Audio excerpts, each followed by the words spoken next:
है दोस्तों ट्यूटोरियल में।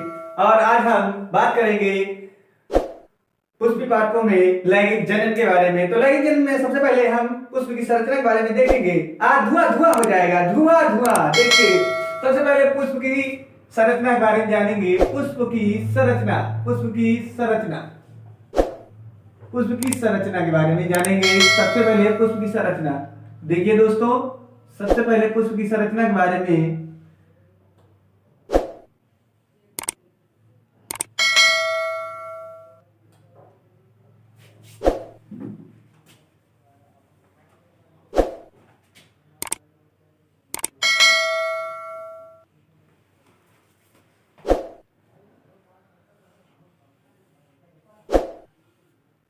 सबसे पहले पुष्प की संरचना के बारे में देखेंगे।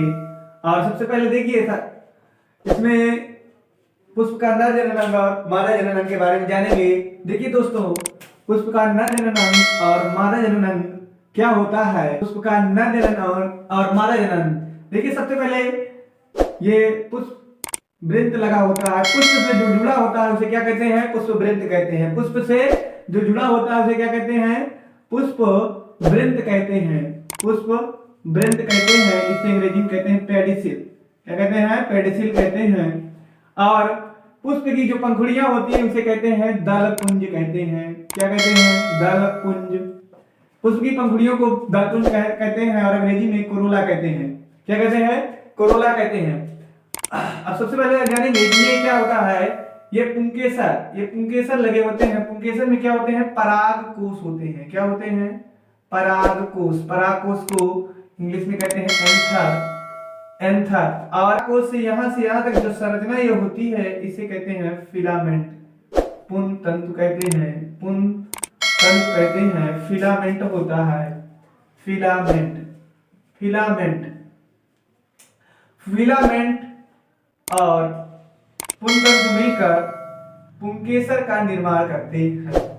पुंकेसर, जो पुंकेसर जनन अंग होता है इसे क्या कहते हैं? ये पुष्प का नर जनन अंग होता है। सबसे पहले हमको यही जानना है कि नर जनन अंग पुष्प का क्या होता है। तो पुष्प का नर जनन अंग क्या होता है? पुंकेसर, जिसे क्या कहते हैं? स्टेमन कहते हैं। ये नर जनन अंग होता है। Male reproductive organs. तो मेल रिप्रोडक्टिव ऑर्गन्स क्या है? एंथर, परागकोश।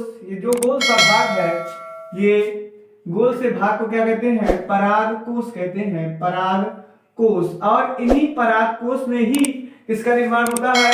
पराग कणों का निर्माण होता है। तो अगर हम इसकी टीएस की बात करें तो टीएस में हम देखते हैं कि परागकोश, ये परागकोश में ही क्या पाए जाते हैं? परागकण पाए जाते हैं। तो यहाँ पर ये छोटे छोटे जो दिखाई दे रहे हैं क्या है?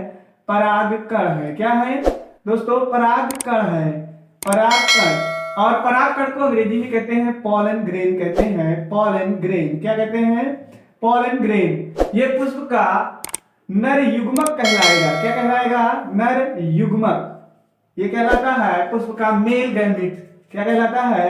मेल गैमिट कहलाता है। Male gamete. ये पुष्प का नर युग्मक कहलाता है। ये कहां पाए जाते हैं? ये अगर हम परागकोश का स्ट्रक्चर, अगर इसका टीएस काटें तो इसमें परागकण पॉलन ग्रेन पाए जाएंगे जो कि नर युग्मक कहलाएगा। ये पुष्प का क्या होता है?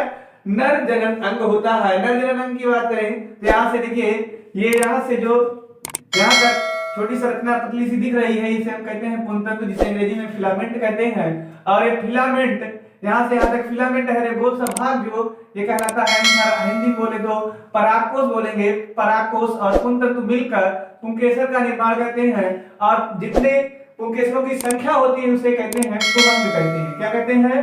पुमंग कहते हैं। क्या कहते हैं? पुमंग। और पुमंग में क्या पाया जाता है? पूरी संरचना गोल से जो भाग होगा यहाँ से यहाँ तक, इसको बोलेंगे पुंकेसर। क्या बोलते हैं? पुंकेसर। और पुंकेसर में ही परागकोश होता है। परागकोश में, परागकोश से क्या पाए जाएंगे? नर युग्मक पाए जाएंगे, परागकण। ठीक है। अब हम जानेंगे पुष्प का मादा जनन अंग। पुष्प का मादा जनन, इसमें देखिए ये गोल सी जो ये भाग है, यहाँ से यहाँ तक का भाग, ये गोल सा भाग ये क्या कहलाएगा? वर्तिकाग्र कहलाता है। क्या कहलाता है? वर्तिकाग्र। वर्तिकाग्र। और यहाँ तक का जो ये पतली संरचना यहाँ से यहाँ तक दिख रही है, यहाँ से यहाँ तक की ये संरचना क्या कहलाती है?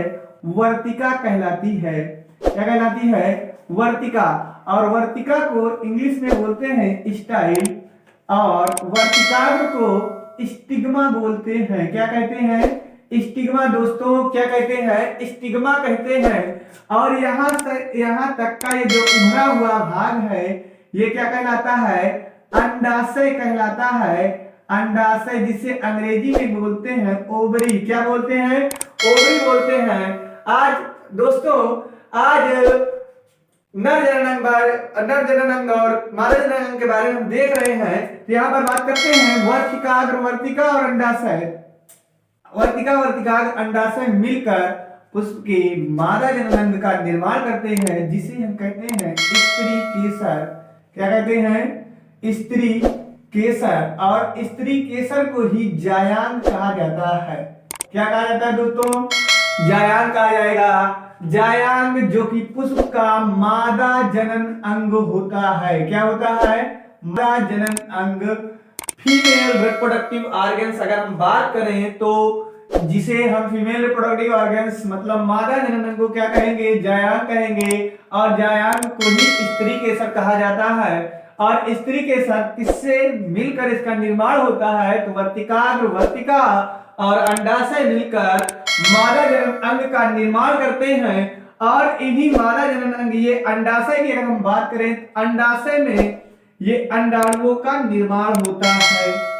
अंडाणुओं का निर्माण होता है। तो आइए हम समझते हैं परागण क्रिया कैसे होती है, निषेचन क्रिया कैसे होती है। तो पुष्पी पात्रों में लैंगिक जनन के बारे में जान गए। तो देखिए, सबसे पहले हम बात करेंगे आप पुष्पी पादपों में लैंगिक जनन कैसे होता है। अब हम जान गए हैं कि हमको पता है कि पुंकेसर पुष्प का नर भाग होता है और नर जनन अंग में परागकोश पाए जाते हैं। परागकोश में ही किसका निर्माण होता है? परागकण का निर्माण होता है, जो कि नर युग्मक होते हैं। नर युग्मक होते हैं और मादा युग्मक वर्तिका और अंडाशय मिलकर एक पुष्प का मादा जनन अंग का निर्माण करते हैं। तो हम पुष्पी पादपों में लैंगिक जनन के बारे में जानेंगे। पुष्पी पादपों में लैंगिक जनन की अगर हम बात करें तो सबसे पहले परागण क्रिया क्या है? परागण, पौधों में क्या होता है? परागण, जिसे अंग्रेजी में कहते हैं पॉलिनेशन कहते हैं। क्या कहते हैं दोस्तों? पॉलिनेशन कहते हैं। पॉलिनेशन क्या है? परागण क्या है? परागण की अगर हम बात करें तो परागण की अगर हम बात करें तो यहां पर ये क्या होगा? यहां पर परागकोश, हमने कहा परागकोश में क्या पाए जाएंगे दोस्तों? परागकण पाए जाते हैं। क्या पाए जाते हैं? परागकण पाए जाते हैं। परागकोश हमने इस टाइप का कुछ अभी ऊपर दिखाया था। ये देखिए यहाँ पर क्या है? परागकोश में ही छोटे छोटे क्या पाए जाएंगे? परागकण पाए जाते हैं। क्या पाए जाते हैं दोस्तों? परागकण। और परागकोश से परागकण निकलकर मादा के वर्तिकाग्र पर, किस पर? वर्तिकाग्र पर। किस पर? वर्तिकाग्र पर लगने की क्रिया को ही क्या कहते हैं? क्या कहते हैं दोस्तों? परागण कहते हैं। क्या कहते हैं?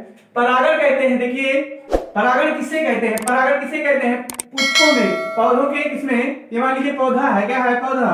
पौधों के पुष्पों में, ये क्या पुष्प है? और पुष्प से क्या निकलेगा? पुष्प में क्या पाया जाएगा? परागकोश। और परागकोश से क्या निकलते हैं? परागकण। परागकोश से परागकण निकलकर मादा के कहां पर जाकर लग जाते हैं? वर्तिकाग्र पर लग जाते हैं। तब इस क्रिया को ही परागण कहते हैं।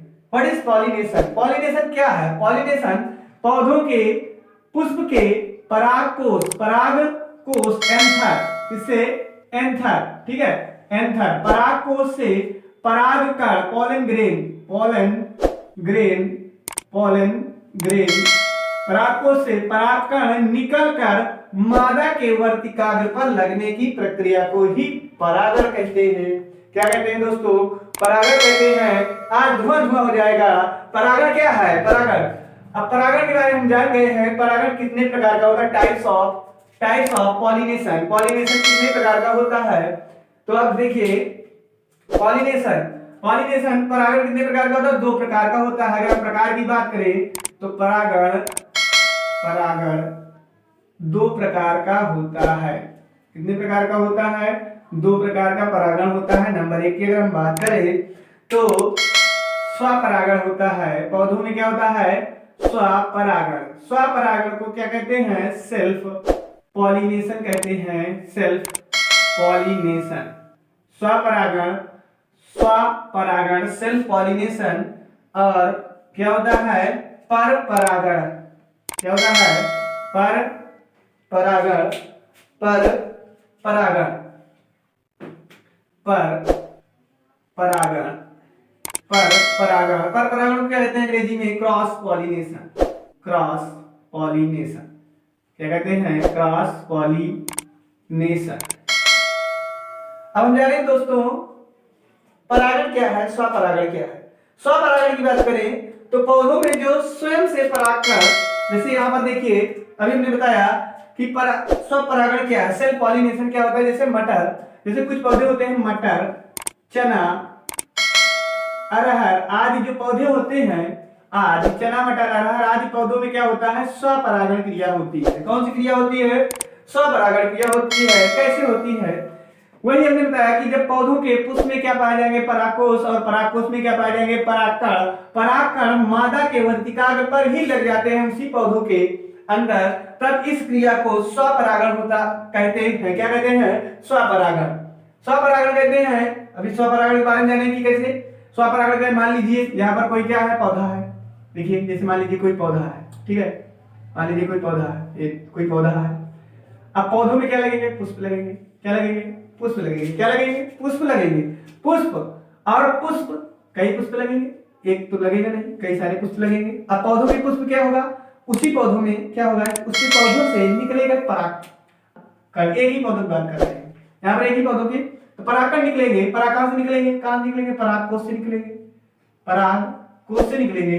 कहां निकलेंगे? परागकोश से निकलेंगे। क्या निकलेंगे? परागकण निकलेंगे और पौधों के उसी पौधों के किसी अन्य पुष्प के वर्तिकाग्र पर लगेंगे। कहां पर लगेंगे? वर्तिकाग्र पर लगेंगे। कहां पर लगेंगे? वर्तिकाग्र पर। एक ही पौधों से जब परागकोश से परागकण निकल कर उसी पौधों के वर्तिकाग्र पर लग जाते हैं, तब इस क्रिया को ही स्वपरागण कहते हैं। जैसे चना, मटर, अरहर आदि पौधों में स्वपरागण क्रिया होती है, इसे क्या कहेंगे? स्वपरागण कहते हैं। अब हम बात करते हैं पर परागण। पर परागण क्या है? अगर हम बात करें पर परागण तो बात करते हैं पर परागण की, तो पर परागण किसी माध्यम से होता है। जैसे किसी माध्यम के माध्यम से किसी दूसरे जल या कीट या किसी जल के माध्यम से परागण क्रिया जब पौधों में हो जाती है, तब इस क्रिया को हम कहते हैं पर परागण। पर परागण का मतलब हुआ जब किसी पौधों के किसके पुष्प के कहां से निकलेंगे? परागकोश से निकलेंगे। क्या निकलेंगे? परागकण निकलेंगे। कहां? परागकण निकलेंगे। क्या निकलेंगे? परागकण निकलेंगे। जब किसी पौधों के पुष्प के परागकोश से परागकण निकलेंगे। क्या निकलेंगे? परागकोश से परागकण निकलते हैं और उसी जाति के किसी अन्य पौधों के वर्तिकाग्र पर, उसी जाति का मान लीजिए कोई, उसी जाति का मान लीजिए मदार है। क्या है? मदार। मदार में क्या होता है? वायु परागण क्रिया होती है।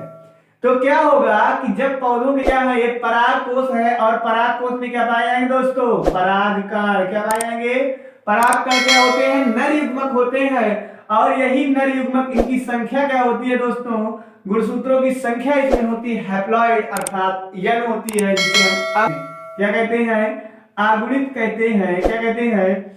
आगुणित। हमने बात किया थी, तो यहाँ पर बात करेंगे पर परागण की। तो जब पौधों के पुष्प, जब मान लीजिए क्या कहते हैं मदार का पौधा है, जब पौधों के पुष्प के परागकोश से परागकण निकल कर वायु के लग जाते हैं, उसी जाति के किसी अन्य पौधों पर जाकर लग जाते हैं, तब इसी क्रिया को पर परागण कहा जाता है। क्या कहा जाता है दोस्तों? एक बार फिर से समझिए। जैसे मान लीजिए मदार का पौधा है, कैलोट्रोपिस प्रोसेरा इसका बोटेनिकल नेम होता है। अब जैसे मान लीजिए इसमें क्या होता है? मदार में क्या होगा? कोश से ही परागकण निकलेंगे और वायु के माध्यम से उसी किसी दूसरे पौधों के वर्तिकाग्र पर जाकर लग जाते हैं, तब इसी क्रिया को पर परागण कहा जाता है। और पर परागण की बात करें तो कई प्रकार से हो सकता है, जैसे मान लीजिए कीट परागण, क्या होता है, कीट परागण, पक्षी परागण, पक्षी परागण, जल परागण, जल परागण, बहुत सारी प्रक्रिया है पर परागण की। पर परागण कीट के माध्यम से जो परागण क्रिया होती है इसे कीट परागण कहते हैं। पक्षियों के माध्यम से जो परागण क्रियाएं होती है पर पक्षी परागण कहते हैं। और जल परागण जो प्रक्रिया जल के माध्यम से परागण हो जाता है वो क्या कहलाता है, जल परागण। तो ये सब परागण किसके टाइप में, पर परागण के, क्योंकि इसमें माध्यम लिया जा रहा है, कीट के माध्यम से हो रहा है, पक्षी जल के माध्यम से हो रहा है, तो ये परागण क्रिया क्या कहलाती है, पर परागण क्रिया कहलाती है। तो हम बात परागण क्रिया क्या है, पर परागण क्या है, सब पर परागण कितने टाइप्स हैं, स्व परागण और पर परागण। तो दोस्तों आज हम इसके बारे में धुआं अगला मेरा वीडियो आने वाला है 1 जनवरी से, और आप लोग हमारे चैनल को लाइक और सब्सक्राइब करिए। धन्यवाद। एकेवी ट्यूटोरियल में